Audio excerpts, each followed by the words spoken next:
Genetics ని blame చేసే ప్రతి ఒక్కరి వీడియో చూడండి. ఈ టాపిక్ చాలా ఇంట్రెస్టింగ్ ఉంటుంది. ఫస్ట్ అయితే మన అకౌంట్ ఫాలో చేసి ఫుల్ వీడియో చూడు. ఇంకెన్ని రోజులు జెనెటిక్స్ ని బ్లేమ్ చేసి కూర్చుంటావు? అదొక బాడీ మెమరీ అని రియలైజ్ అవ్వు. అంటే నీ బ్రెయిన్ కి అన్ని గుర్తుపెట్టుకోవడానికి మెమరీ ఎట్లా ఉంటుందో నీ బాడీకి కూడా అట్లానే ఉంటుంది.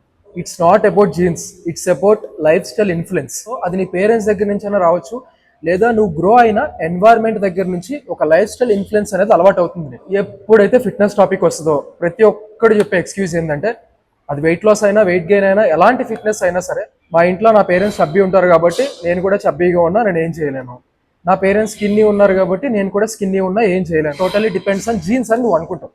బట్ ఇది ఒక బాడీ మెమరీ. పచ్చి నిజం ఏంటంటే నీ బాడీ షేప్ కానీ, నీ మైండ్ సెట్ కానీ, లేదా నీ లైఫ్ స్టైల్ కానీ ప్రతిదీ totally depends on your body memory. Parents అయినా నీ చుట్టూ ఉన్న ఎన్వైర్న్మెంట్ అయినా సరే ఫిట్నెస్కి ప్రియారిటీ ఇచ్చి బెటర్ లైఫ్ స్టైల్కి ప్రియారిటీ ఇస్తే నువ్వు వాళ్ళని చూసి అవే నేర్చుకుంటావు. సో ఒక బెటర్ బాడీ మెమరీని బిల్డ్ చేసుకో. అప్పుడు మాత్రమే నీ తర్వాత వచ్చే జనరేషన్ నేను చూసి నేర్చుకుంటాను. సో అల్టిమేట్గా నేను ఏం చెప్తానంటే చెవులు దగ్గర పెట్టుకుని జాగ్రత్తగా విను.